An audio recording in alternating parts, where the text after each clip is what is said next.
Spencer, welcome to Home with Family. Home with Family. Home with Family. The first Home with Friends episode with a family member. I feel honored Do you feel honored? Yeah. I'm glad you're here. I'm so happy to be here too. So you are my cousin, my little baby cousin. You will forever be my little baby cousin, even though you're turning 30 years old, which makes me old. Why are you in town? Let's tell the people. I am in town because my brother is not getting married, having a baby. He got married yet last He year. already's married. Having a baby. We have Liv's baby shower tomorrow. A little How do you feel girl. about your brother having a baby? I think it's crazy. Like, I don't know how we got here in life, but we're here. Like, they're having a baby. I know. So you're in town for the weekend. You currently live in Clearwater, Florida. I do, How yes. long have you lived in Florida? So, lived in Florida on and off a little bit, I guess you would say. I went to college in Florida. Where did you go? Florida Tech in Melbourne, Florida. Loved Melbourne. If I could go back to Melbourne, I would. I know you always tell me this because I say this to you all the time and you say, you could. What's stopping you? How'd you know I was going to say that? Because I know you. And you say it to me literally every time I say that. Sorry. Wow, I actually was going to say that. Whoa, I was letting you finish though. That's crazy. I do that to my friends too. Wow. Okay. I guess it's true though. No, it is true. But loved Melbourne, and then post-college lived in Charlotte for a little bit actually, and then moved back because Florida's like where I'm meant to be. Is it? I'm a Floridian, yeah. Oh, you are a Floridian. I'm a Floridian. I love Florida. Okay, do you embrace the bad reputation of Floridians as well? I mean, no, but it's entertaining. I'm like, oh yeah, that happened down the street. Does it? Yeah, especially in Clearwater. Okay, so you went to college 4 years. How long between college and then did you buy your first home? It was about a year and a half. Is that kind of when you were in Charlotte and then went back? I don't remember. Remind me of that situation. So I went up to Charlotte after college with my boyfriend, now husband. Now baby daddy. Now baby daddy, yes. Yeah, now baby daddy, which is crazy too. Like, how do I have a kid? I don't know.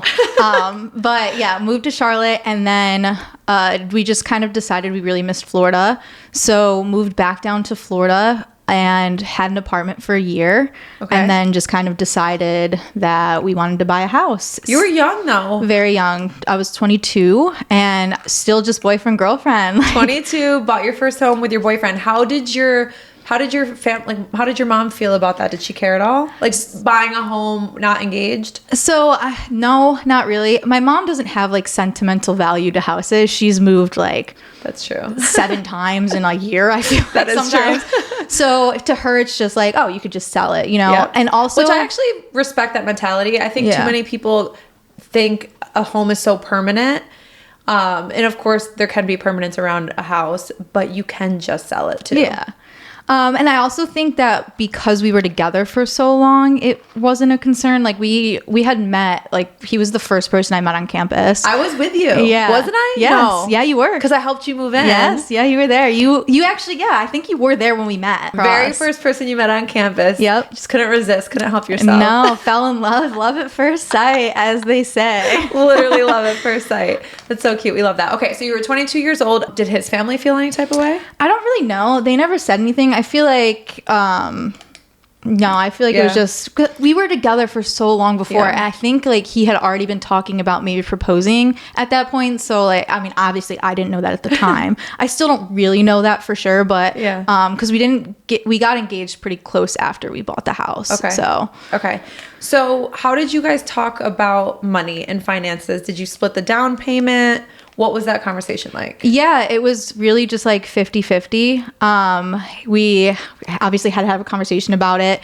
I don't think it quite was we're going to split the down payment 50-50. It was more the overall cost of everything was 50-50 because we also wanted to do paint the house, get the floors done and stuff like that, which all obviously costs money. So it was just it's going to cost us X to do this. And we just, I put in half, he put in the other half, and then we moved in. Okay. Did you have any fears about what would happen if you guys broke up and what would happen to the house? I mean, I was 22, so young and dumb, no, but looking back, probably should have. No, it all worked out, which is why I can even ask the question because you're married now and you have a baby. And still in the same house. And you're still in the same house, so it worked out. But, I just didn't know if putting yourself back in that position, if you actually were worried deep down or no. Yeah, I should have been. I highly recommend if you're going to do this with a partner, consider that as what is going to happen if we sell this? What's that going going to look like, especially when you're talking about paying bills on like a day-to-day too. You should do that when you're in any relationship, like living in an apartment too. Did I know? Yeah. So, but yeah, young and dumb. Yeah, young and dumb. Ignorance is bliss, baby. Yeah, just ignorance live it is bliss. Do you see yourself in Florida long term? Yeah, Floridian at heart. Yes. Why did you buy in Clearwater? So that was just because of my job. Found a job at Honeywell, which was in like the Largo area, which is very close to Clearwater, if anyone's familiar. You are like obsessed with going to school, and I don't know why. I love it. It's the most bizarre thing in the world. I don't get it. I will never get it. But you enjoy school. I do. You enjoy school. It's my hobby. I'm a nerd. It's legit my hobby, which is like so pathetic to say. Please don't judge me. No, it's so, you literally are getting your PhD for fun. Yeah, with a baby and like all these changes. Yeah, it's not the smartest decision, but I love it. Okay, like, so let's talk about it. So walk me through your education path and like your career path, because there's a lot there. Yes, there's a lot there. So went to college. I dual majored, so I have a computer. Of course you did. Yeah, computer engineering, electrical engineering degree. I was taking 21 credit hours a semester and summer classes just to graduate in 4 years. So that is like one of my top accomplishments, I will say. That is, and I joke I'm gonna poke fun at you for the rest of my life, but I'm so proud of you, and it is very impressive. So I will give you the credit, because the credit is due. But why did you even go to school for engineering in the first place? Because for context, for the viewer, for the listener, we grew up since we were babies together. Like literally, we grew up our entire lives together. You never struck me as an engineer. Like we would, to the point where we would get dropped off at each other's houses like every day. Yeah, every day. The four of us, me, you, my brother, and your brother, lived together because basically siblings. Yeah, we lived down the street from each other. Our moms would like figure out their work schedules, so like your mom could watch us some days, my mom could watch us some days. So we literally grew up together. Our whole lives. Yes. I would, if you had a gun to my head and said, what is Spencer going to college for? I would not ever, engineering would be on the bottom of my list. Yeah. Well, so I guess I could see that. It really started in high school. I took some classes called like Project Lead the Way, which was just like introducing you to engineering classes. They were college level courses that you could take in high school. And then I would say like my stepdad, Don, had a lot to do with it too. He's a software engineer, very analytical guy. He's like basically my dad, love him to death. And we bonded over a lot of like doing kind of engineering type projects and a bunch of stuff. So that kind of really piqued my interest. And then top that with like the school PLTW introduced me to those classes. I just kind of fell in love and was like, yeah, this is like what I want to do with my life. Okay. So then you go to school, you get your dual majors. Yep. I did my dual majors. I interned at the time while I was in school. So I was interning and going to school. Got offered a job right out of college with that company I was interning. They were based in Charlotte, so that's kind of what promoted that move as well. And then when I didn't do that for too long, like full time, it was about 6-7 months, I would say, maybe 9 at the most. Then got the job at Honeywell. The interesting thing about the career shift from O'Brien and Gear to Honeywell, O'Brien and Gear was the first company, was I was entering sort of a new field. It had to do with what I was doing, but a different sector almost. So I was doing like control integration, SCADA design, and then this was like a cybersecurity based role. And so that kind of was like, I don't have any background in security. My degrees aren't in security. So I wanted to do like a degree in security, just like, why not? Why not? Women in STEM. Yeah, women in STEM. I embody women in STEM. You are the Billboard child, literally the poster child for women in STEM. Yes. But Honeywell paid for it, so I was like, mine as well. So did a master's in cyber. Then I kind of got to a point where I was like, maybe I want to manage one day. And MBAs are always great to have. So decided to like start getting my MBA. The MBA I did self-fund though, like Honeywell didn't cover that. So I funded that myself, 1 for fun and 2 because it would help boost my career. 1 for fun. Okay. So Honeywell paid for your master's. Yep. I don't want to get lost here.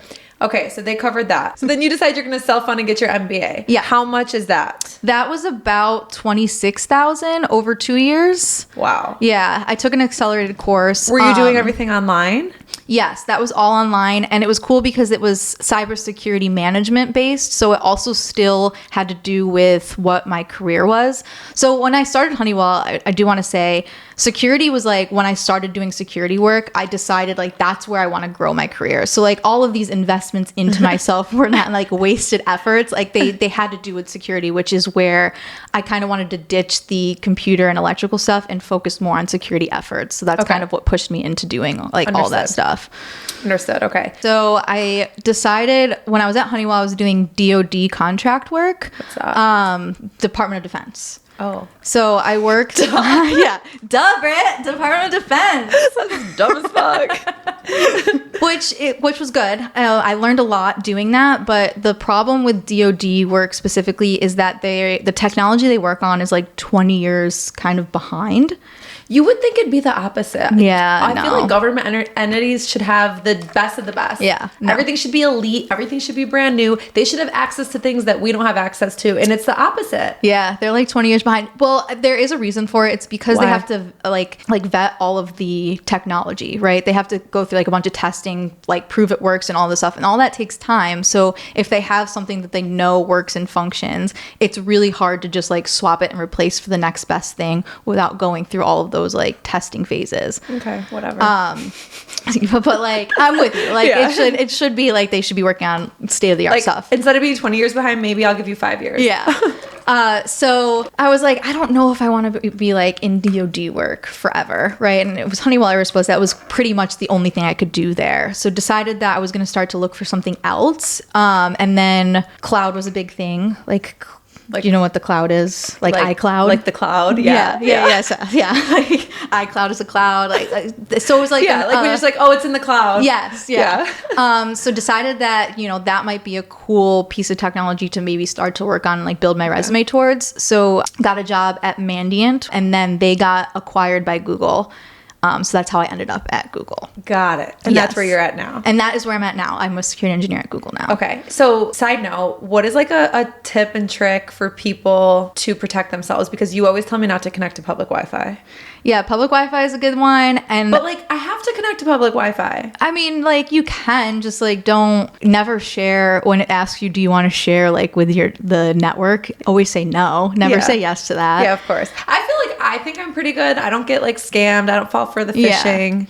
Yeah. The phishing's a good one. And then also it's really password management is like what people historically are really, really bad at is like your username and password management stuff. So what? I should be changing it all the time, have two-factor authentication. Two-factor authentication for sure. Don't use the same password across multiple websites, which I know everyone's going to hate me. I'm sorry. It's just a thing you shouldn't do. By the way, everyone, Spencer's passwords are L2, capital H, star, money sign, exclamation point, underscore, 1, 1. Like, you have the most insane, cryptic passwords ever. Do you remember, like, coming to my house and I have to, like, let you into my network? Like, you can't just connect. Yeah, I can't connect. Michael always gives me shit for that, too. I'm like, oh, just leave me alone. Let me do my thing. Yeah, your passwords are, like, 100 characters long. Yeah. But, hey, you're safe. Yeah. You're protected. Okay, so you land at Google. So then now, what made you decide you want to get your PhD besides the fact that you just literally like it? Just that I literally like it. So being a PhD, I know I'm going to sound so like nerdy. It's insane. Own it. It's pretty much just because like I want to do it. I don't know. So it's always been, I would say like a dream of mine to have my PhD. I don't know why. Don't ask me why. It's just like I just want to be a doctor. I don't know. You literally just want to do it for the letters. So I will say part of the reason why I have a bunch of credentials I do, because I also have like a bunch of licenses and stuff like that I got, comes from like a deep-seated insecurity at the end of the day of like I want to be justified to be in the room. And I think that also comes from being in STEM as much as like women in STEM. Yeah. Because like I'm a girl, I'm young, like I'm the girl in the room. So I don't ever want there to be a question of like, why does she belong here? So my way of coping with that is just racking up the credentials, baby. Is getting my PhD. You want to know why I'm in the room? Here you go. Here's the list. Which document would you like to see? Which degree? Well, I'm very proud of you. Like I said, you deserve to be in that room. You don't need all these accolades to prove it, but you can prove it. So what are you getting your PhD in? My PhD is in computer science and engineering with a focus on cybersecurity, obviously. How many years is it going to be? So I'm a year and a half in. I would say I probably have 3 more years to go. I might be able to push it to 2 if I like really try. But like I'm also a mom and like living life. So and how old's your son? He is 19 months now. You have a 19-month-old getting your PhD. Yeah. Are your classes online? No. So my undergrad was in person, and then my 2 masters were online, and then this one is in person as well. I will say that because I already have a master's, I don't have to do a ton of coursework. There's really 3 courses I had to take, and I just got done with that this last semester. So my overall campus time will be reduced now, but like I would still have to go in a little bit of time. How many days do you go in? So when I was going to class, it was 2 days a week, and now it'll probably be reduced to like once every 3 months, or if not, like when less. When you say you don't have coursework, then what are you doing? Research. So your PhD is research based. Like you're getting a doctorate in philosophy, which is mostly research, and that was one of my stipulations of starting this. Was a lot of people can go from bachelor's straight to PhD, and if you do that, you have to like take the equivalent of master's level credits in order to be able to get your PhD at the end. It's like credit based. But because I already had a master's, I don't have to do all of that coursework. Like all of those credits transferred. But what do you mean research? You just get on your computer and Google things? Oh no, experimentation. And then, so what I'm doing is anthropology mixed with cybersecurity. So anthropology is like the study of humans. So it's like human-centric cyber. So for example, like the research project I'm on now is working with SOCs, not like socks on your feet, Security Operations Center. You just saw it ready to come out of my mouth. I did. I was like, she's going to be like, SOC. What the fuck? Okay. Security Operations Center is dealing with the gap between education and on-the-job training when you're in a Security Operations Center environment. So we develop real-world kind of cybersecurity incidents and run the students through what an incident would look like as if you were in a SOC and like as an entry level. So it kind of like our goal is to bridge that gap between what education is teaching and not solely relying on the job training. So you're preparing your entry levels to enter the workforce a little bit better than what currently is available. Okay. So like that comes, we have to host training sessions, we have to develop the training, like that's all considered part of the research. And does your job understand that you need time off to do this? Yes. So my job actually covers part of it. They pay 2/3. I pay 1/3. How much is it? I don't know the full total of what this is going to cost altogether, but it's about $1,500 a semester to do 3 credits, because I'm super, super part-time. I'm only doing 3 credits a semester because I'm juggling a lot right now. So trying to do, my 2 masters were full-time and I was a full-time worker. I cannot do that like with a PhD. I would go insane. Yeah. So only 3 credits and it's like $1,500. Okay. So like I get $950 from Google and then I pay the rest. Okay. Now, with these degrees, I know we're joking about doing it for fun, but do you automatically get a raise? Like, can you bring that to your company and say, okay, now I have this credential that equates to something financially?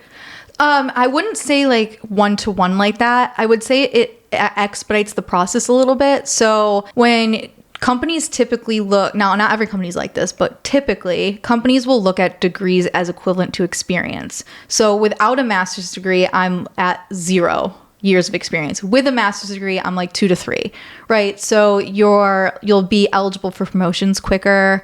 My main motivation was for job hopping, I would say. Going to like the next thing, because now when I'm applying fresh, I have this extra credential to like help get my foot in the door, and I think it expedites the process of getting raises and making more money at the end of the day. I will say though, besides the PhD truly will do nothing for me. It actually might hurt me in industry. That is like just a passion project of mine. There is no industry benefit for me to do the PhD, I would say. How could it hurt you? A lot of the times, because PhD is proving your research capabilities, you're expected to be in like a research type role.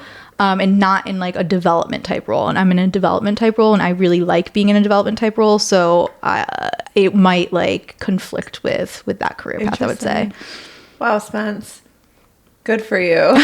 Like, truly a passion project. You know what my passion project is? Home with friends. Home with family. Home with family. How are you juggling all of this? Village, baby. Rely on your village. Accept the help that is given to you. My mom is a big contributor to that.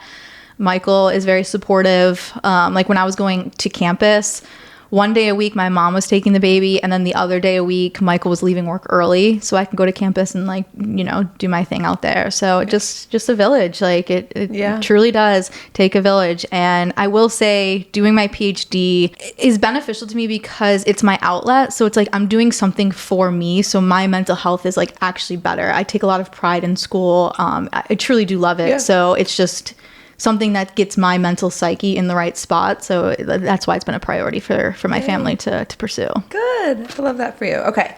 So financially, you are the breadwinner. Yes. I would hope so after 500 years of school. What's that dynamic like in a relationship? Do you and Michael ever argue about that? How does that work? So I do want to clarify. I wouldn't say like I am the breadwinner in the fact that I make more, but Michael also like he's not like a freeloader. Michael makes a lot of money. Yes. Let me clarify. You just make a lot of money, but Michael makes a lot of money. Yes, so. Yeah. So he does like contribute, which I think helps. But we have never fought about money, luckily enough. What I typically do is I assess yearly, like yearly, this is what it's going to cost us, divide that by 12, and then we decide how much we're going to contribute to that, and then whatever's left over is mine and his. And so... Okay. So do you have 3 separate bank accounts? We have 3 separate bank accounts. Well, 3.5, I would say, because part of the ours account is also Kyler's. I have a savings account for him attached to that. That's like neither of ours. That would be Kyler's money for school one day. Let's dive into this a little bit then. Yeah. Because I think this is interesting, and I think people can relate or, you know, maybe want that structure for them as well. So Michael makes his money, it goes into his own account. Yep. You make your money, it goes into your account. When you do that yearly assessment, that's how you determine what goes into that joint account? Yep. I'll tell Michael. So I control the finances, not because like I want to, right? Yeah. Let me clarify. But Michael also doesn't want to. So it works out. I would have a problem if like somebody wanted, I like doing it. I prefer to do it. So it just so happens. I'm the same way. Yeah. I'm the same way. Like I'll take care of the, I'll take care of the bills, the finances, the Excel sheets. I like that. That's the type A in me. So. Yeah, me too. I'm type A. Michael's very type B, which is why I think we work out most of the time, because 2 type A's together is a little tough in my opinion. I don't know. I would never date a me. Like, I love me, but I would never date me. That's funny. Okay, so keep going. So break it down for me. Yeah, so I do a yearly assessment, and then I just basically tell Michael, I need you to contribute this amount to meet our financial goals, and then he puts that into our joint account, like direct deposit into our joint account, and then he keeps whatever is left over. Okay, and then what have you set up for Kyler, and when did you set that up? So Kyler has a few things set up, and it was right when he was born. He has a 529 for college. I have a savings account for him that's set up, but that savings account is for like pre-college education. Like we want to send him to like a decent school, a private school, which is going to cost money. So it's not like directly for him, but it's going towards something for him. Okay. And then we also, when he was born, set up a trust. It's not like the typical... So he's going to be a trust fund baby? I knew you were going to say that. I was just about to go there. So yeah, you don't even need to be here. I could like... I know what you're going to say. You're the first one. I love it. Like, you actually know me. He is not a typical trust fund baby in like the sense that you hear that, because... So there's 2 types of trust in general. It's called a revocable trust and an irrevocable trust. Yep. The difference between the 2 is like the control of assets. So in an irrevocable trust, it's like its own identity. It gets its own like tax ID. It's like no longer yours anymore. And I think, I'm not 100% sure, but I think that's typically what happens when you have like a trust, quote unquote, trust fund baby. Our trust is a little bit different. We have a revocable one. So what that means is that Michael and I still control everything in it. It's attached to our social security numbers. It's like not a separate identity per se, but we put all of our assets in it. So what that means is that, like, let's say Michael and I die together. We have very specific instructions in place on what happens to those assets. And it's beneficial tax-wise because the trust already owns those assets, so it's not, nobody's inheriting it. So no one's inheriting it, but would Kyler inherit it? Eventually, but the trust would, he becomes trustee at some point. So like our specific requirement is, it goes down the, like a chain of like who the trustees is. And then when Kyler turns 25 without a college degree, 30 with a college degree, 25 with a college degree, 30 without, the other way around. Then everything in the trust becomes his. Wait, you made that up yourself? Yes. You're making him get a college degree? I'm not making him.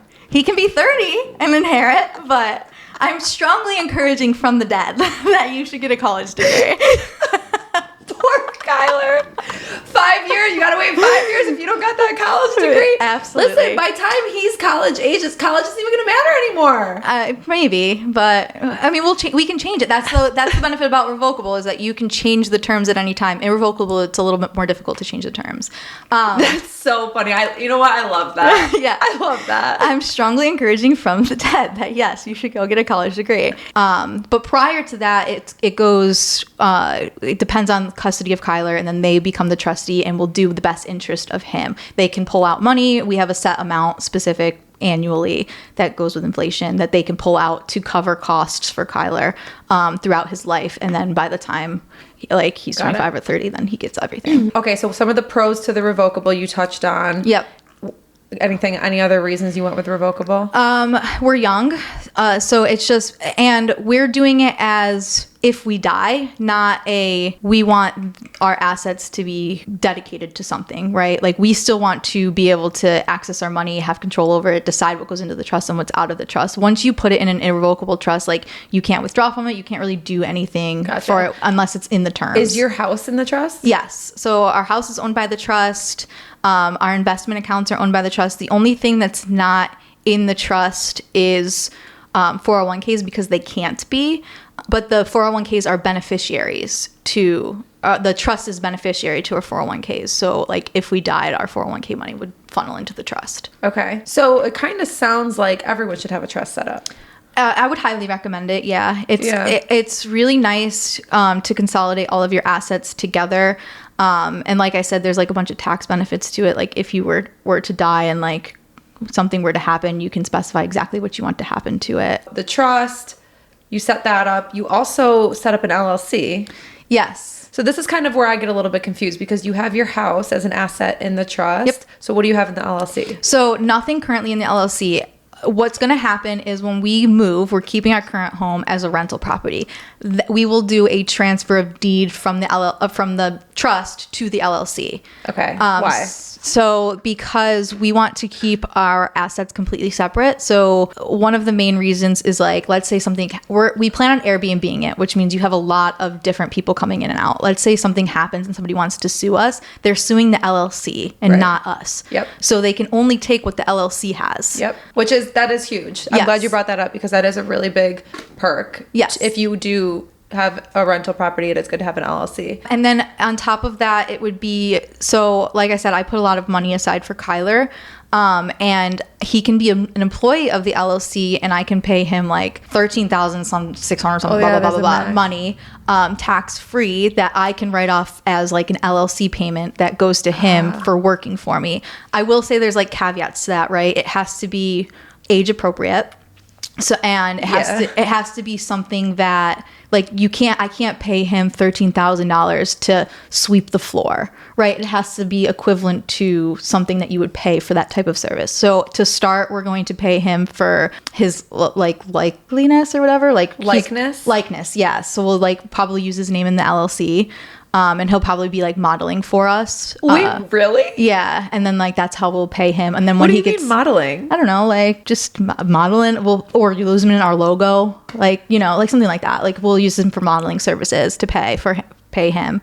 Wait, that is so... Okay, using his name I get. Like Kyler LLC, whatever. Where did you get this modeling from? I don't know. What else is a 19-month-old going to do?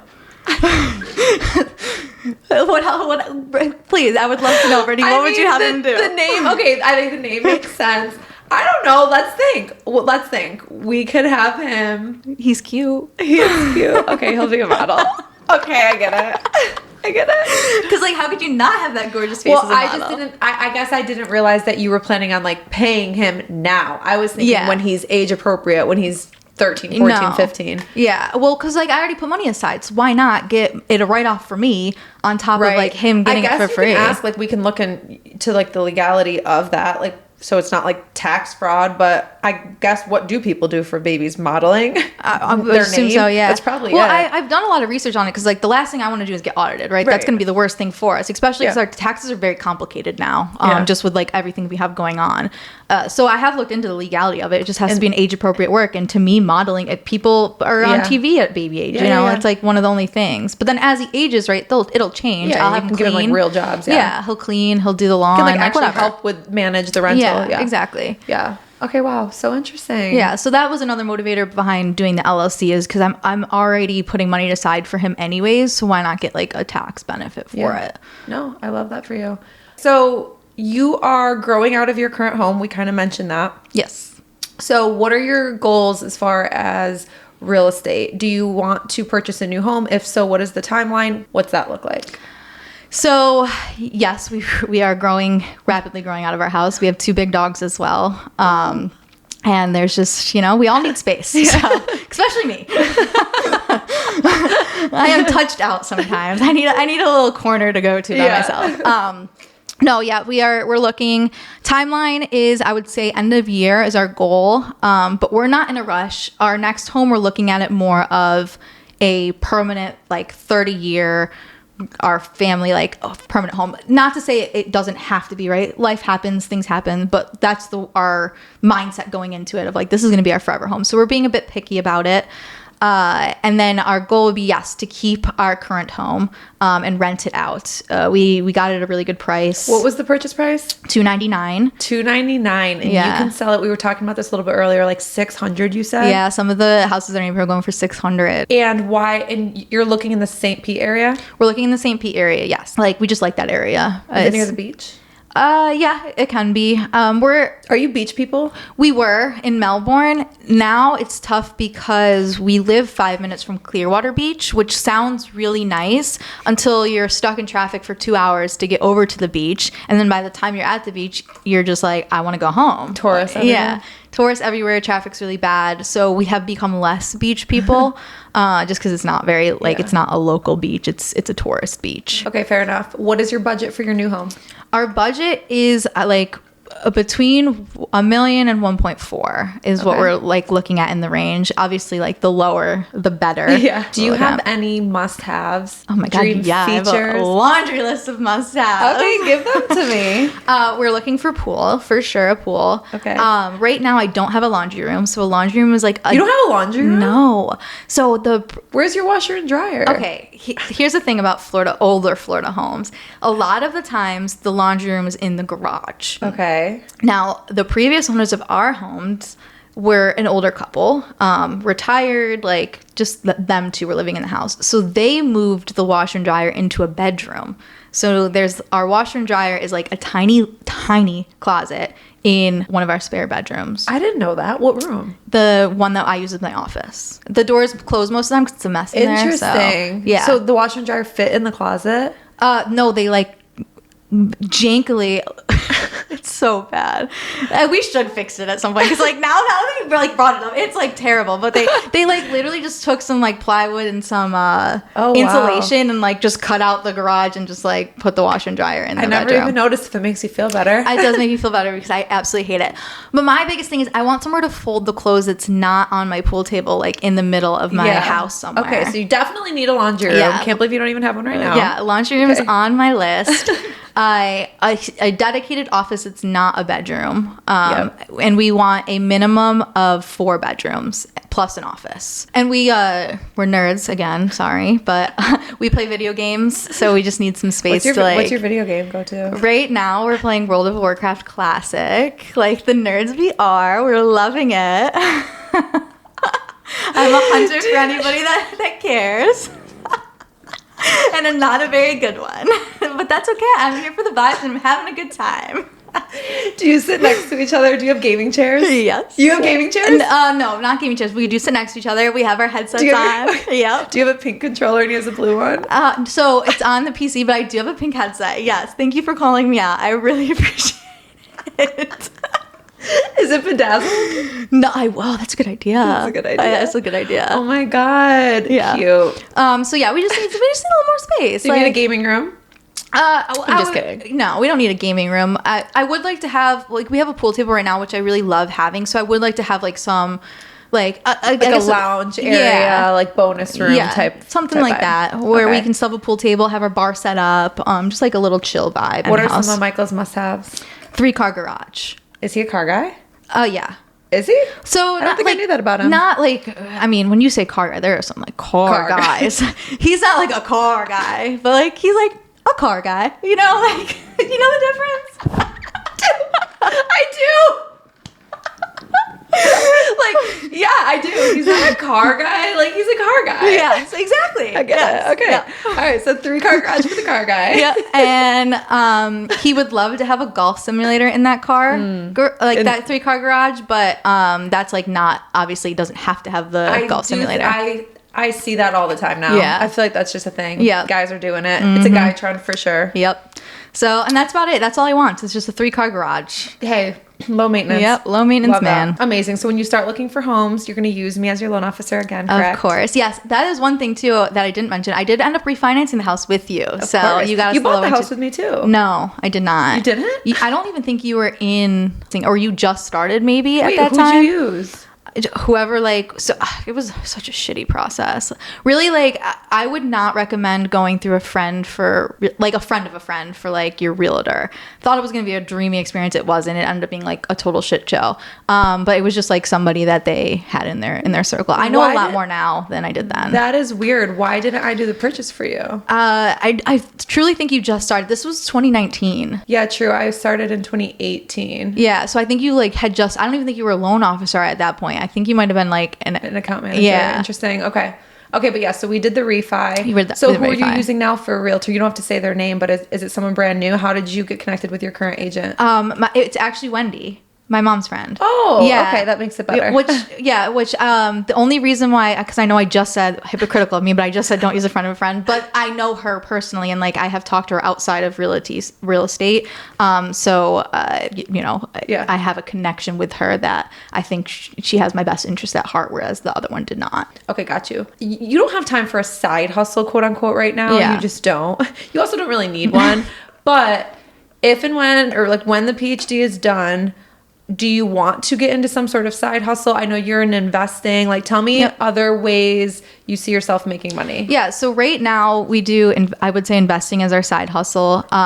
So like just a quick to understand our picture. When we bought this home, Michael and I were making combined like 120 a year, maybe.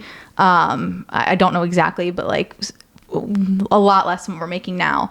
And then when I had switched my jobs and like he had switched jobs as well, and like we kind of increased our income, we had a lot of expendable cash. Like I'm talking, we probably 3 times it in a short amount of time, but our lifestyle stayed the same. So we had a lot of expendable cash to like start to do stuff with. So our like side hustle would be investing, and I would say it's more of like an entry level kind of investment portfolio. It's the standard, like most of it is in the S&P 500 index, and then some of it is in extended market index, and then a international market index. And so what the index, do you have any idea about investing? A little bit? Not a little bit, but I would like you to explain. Yeah. So the index, what an index means is that it's like following a top certain number of companies that fall into that category. So it's a really good way to gauge the market as a whole versus like just putting your money into a single stock. So part of my compensation is Google stocks, right? But that's a single stock